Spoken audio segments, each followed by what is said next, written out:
आनंदपुर गांव में रामू नाम का एक मेहनती किसान अपनी किस्मत को आजमाने में जुटा था।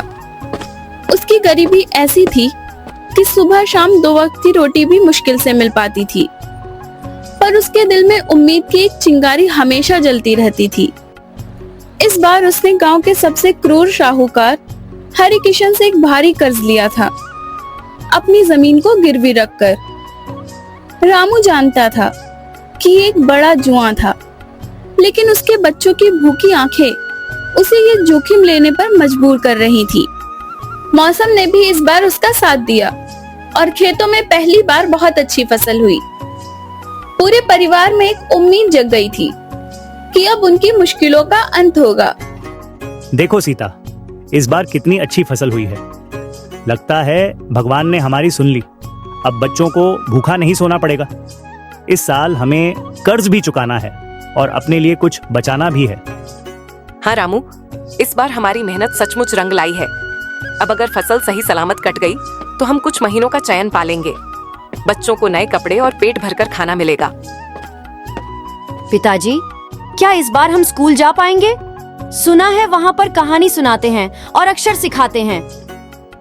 जरूर बेटा, अब तो तुझे अच्छे कपड़े और किताबें भी दिलवाऊंगा। तुझे पढ़ लिख कर एक बड़ा आदमी बनना है। पिताजी, मेरे लिए क्या लाओगे? बोलो ना पिताजी। तेरी गुड़िया को एक नई सहेली और ढेर सारी रंगीन चूड़ियां लाऊंगा। तू दुनिया की सबसे प्यारी गुड़िया है। पूरा परिवार एक दूसरे को देखकर मुस्कुरा रहा है। उनके सपने हवा में उड़ते पतंगों जैसे लग रहे हैं। अचानक आसमान में काले बादलों का एक विशाल समूह छा जाता है, जैसे किसी ने आसमान पर काली स्याही बिखेर दी हो। देखते ही देखते तेज हवाएं चलने लगी और मूसलाधार बारिश शुरू हो गई। रामू, जल्दी चलो, खेत में पानी भर रहा है। हे भगवान, कहीं सब कुछ बह ना जाए। यह तो तूफान जैसा लग रहा है। रामू भागकर खेत पहुंचता है, लेकिन वहां का दृश्य देखकर उसका दिल टूट जाता है। लहलहाती फसल की जगह वहां सिर्फ पानी का एक विशाल तालाब है। उसकी मेहनत, उसकी उम्मीद, सब कुछ पानी में बह गया था। रामू घुटनों के बल बैठ गया और उसकी आंखों से आंसू बहने लगे। अब क्या बचा भगवान? सब कुछ खत्म हो गया। मेरी मेहनत, मेरी उम्मीद सब बह गई। अब बच्चों को क्या खिलाएंगे? घर में तो एक मुट्ठी अनाज भी नहीं बचा है। इस बार तो साहूकार से भी कोई उम्मीद नहीं है।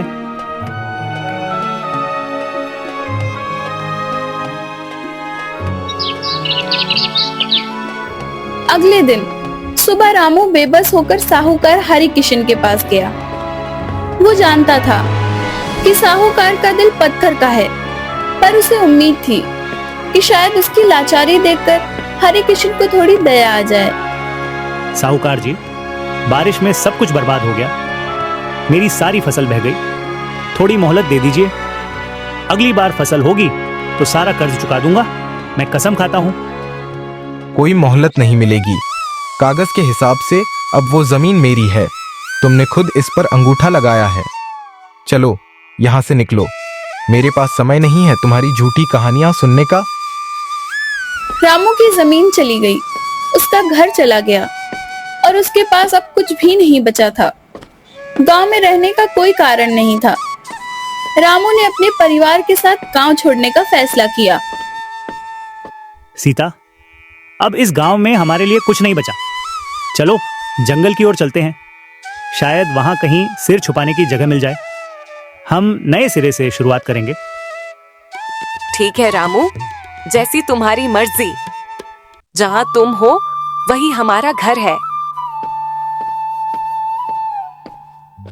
मुझे बहुत भूख लगी है बाबू, मुझे खाना चाहिए। थोड़ा और चल ले बेटा, वहां पहुंचते ही कुछ इंतजाम कर लेंगे। सुना है जंगल के किनारे पर एक बूढ़े बाबा रहते हैं, शायद वो हमारी मदद करें। वो जंगल में काफी दूर तक चलते रहे। अंत में उन्हें एक टूटी कुटिया दिखाई दी, जहाँ एक बूढ़े साधु बैठे थे। बाबा प्रणाम। हम लोग बहुत मुसीबत में हैं। हमारे पास अब कुछ भी नहीं बचा। क्या हमें यहाँ थोड़ी जगह मिल सकती है? बेटा, तुम्हारे चेहरे पर ईमानदारी और तुम्हारी आंखों में संघर्ष दिख रहा है। तुम चाहो तो इस कुटिया में रह सकते हो। कुछ ज्यादा नहीं है, लेकिन सिर छुपाने की जगह मिल जाएगी और मैं तुम्हें जंगल में जीवन जीने के कुछ तरीके सिखा सकता हूँ। आपका धन्यवाद बाबा। भगवान आपको सुख दे। आपने हमें नया जीवन दिया है। अब वही टूटी कुटिया रामू के परिवार का नया घर बन गई थी। रामू ने हार नहीं मानी। अगले दिन सुबह वो जंगल में लकड़ी काटने निकला ताकि उसे बेचकर कुछ पैसे मिल जाएं और वो बच्चों के लिए खाना ला सके।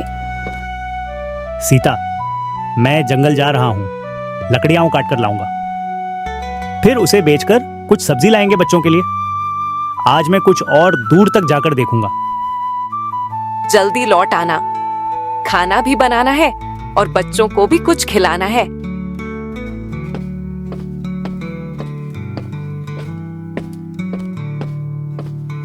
शाम को रामू कुछ सामान लेकर लौटता है।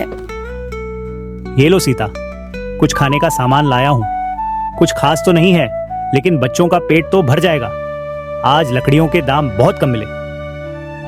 माँ, क्या आज गुड़ नहीं आया? मुझे गुड़ वाली रोटी खानी थी।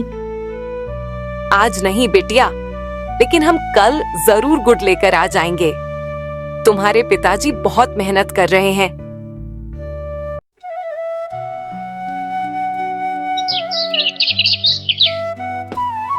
एक दिन रामू हर रोज से थोड़ा आगे निकल गया। उसे पता ही नहीं चला कि वो कहाँ पहुंच गया है। दूर तक सिर्फ घना जंगल था। तभी उसे एक छोटी सी रोशनी दिखाई दी। वो उस रोशनी की ओर बढ़ा और उसे एक अजीब सी गुफा दिखाई दी जिसमें से एक अनोखी चमक आ रही थी। अरे, ये कौन सी जगह है? लगता है कहीं गलत दिशा में आ गया। लेकिन ये रोशनी कैसी है? गुफा के अंदर वो जैसे ही आगे बढ़ता है, उसे सामने एक अलग ही दुनिया दिखाई देती है। वो एक गांव जैसा था, लेकिन वहां कोई इंसान नहीं था। पूरा गांव सोने जैसा चमक रहा था। तभी एक सैनिक प्रकट होता है। तुम कौन हो और यहाँ कैसे आए? यहाँ आना मना है। मेरा नाम रामू है। मैं गरीब किसान हूँ। मैं रास्ता भटक गया हूँ। मुझे माफ कर दीजिए। तुम्हारे चेहरे पर भय नहीं, बल्कि थकान और ईमानदारी है। राजा के पास चलो, वो तुमसे मिलना चाहते हैं। सिपाही रामू को राजा के पास ले जाता है। बताओ कौन हो तुम और यहाँ कैसे आए? महाराज, मेरा नाम रामू है। मैं एक गरीब किसान हूँ। बारिश में मेरी सारी फसल बह गई। साहूकार ने मेरी जमीन छीन ली और अब मैं जंगल से लकड़ी काटकर अपने बच्चों का पेट पालता हूँ। मैं रास्ता भटक गया था। तुम्हारी बातों में सच्चाई दिखती है रामू। तुम्हारा संघर्ष तुम्हारी आंखों में साफ दिखाई देता है। रामू, ये लो कुछ सोने के सिक्के। इन्हें अपने पास रख लो और अपने घर जाओ। यह तुम्हारी मेहनत का ही इनाम है। महाराज, मैं यह नहीं ले सकता। हम गरीब हैं, लेकिन मेहनती हैं। हमें भीख नहीं, मेहनत का फल चाहिए। यह भीख नहीं, तुम्हारी मेहनत का ही इनाम है। अगर यह तुम जैसे ईमानदार आदमी को नहीं दूंगा तो किसे दूंगा? जाओ रामू, लेकिन याद रखना, यह गांव सिर्फ उन्हीं को दिखाई देता है जो सच्चे दिल से मेहनत करते हैं।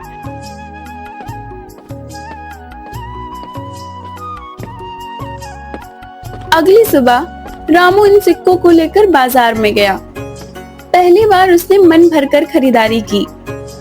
उसने खूब सारा राशन लिया, बच्चों के लिए नए कपड़े खरीदे और सीता के लिए एक रंगीन साड़ी भी। रामू उसी दिन सीधा साहूकार हरि किशन के पास गया और अपना सारा कर्ज चुका दिया। रामू, यह सब कैसे हुआ? अचानक तू इतना अमीर हो गया? क्या कहीं खजाना मिल गया? साहूकार जी, मैं गरीब हूँ, लेकिन चोर नहीं। मेहनत की है और भगवान की दया से यह मिला है। मैंने आपका पूरा कर्ज चुका दिया है। अब मेरी जमीन के कागज वापस कर दीजिए। साहूकार की लाख कोशिशों के बाद भी रामू ने अपनी जमीन के कागज वापस ले लिए। गांव में रामू ने लकड़ी और कोयले का व्यापार शुरू कर दिया। साहूकार को रामू की तरक्की देखकर जलन होने लगी। अब मैं चुपचाप नहीं रहूंगा। मुझे भी देखना है यह पैसा आया कहां से। जरूर कोई राज है और मुझे वह राज पता लगाना ही होगा। साहूकार छिपकर रामू का पीछा करता हुआ उसी गुफा तक पहुंचता है। जैसे ही वो अंदर जाने की कोशिश करता है, एक तेज रोशनी प्रकट होती है और उसे चारों ओर अंधेरा छा जाता है। नहीं, यह अन्याय है। मैं कुछ नहीं कर रहा था। मुझे यहां से बाहर निकालो। तुम्हारी सजा तुम्हारे कर्मों से तय हुई है। यह गांव सिर्फ ईमानदार लोगों के लिए है। गांव में अब लोग रामू को सम्मान से देखने लगे। जो कभी सबसे नीचे था, अब सबसे ऊपर बैठा करता था, लेकिन फिर भी जमीन से जुड़ा हुआ था। उसकी विनम्रता और ईमानदारी लोगों के लिए एक मिसाल बन गई थी। एक दिन राजा का दूत रामू के घर आया। रामू जी, आपको राजा जी ने बुलाया है। उन्हें आपसे कुछ खास बात करनी है।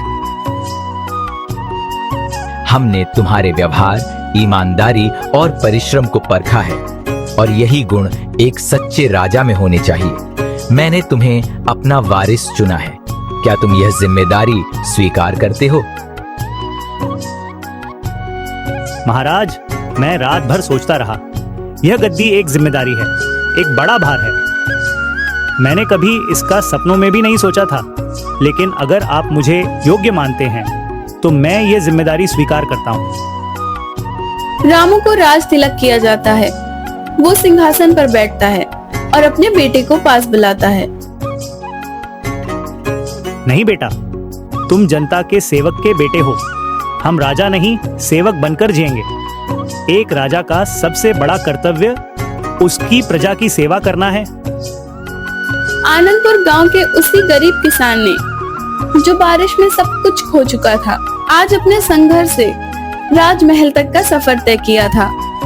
जिसने लकड़ी काटकर बच्चों को पाला, वही सही मायनों में जनता का राजा होता है। रामू ने साबित कर दिया कि ईमानदारी, मेहनत और विनम्रता से व्यक्ति किसी भी मुकाम को हासिल कर सकता है।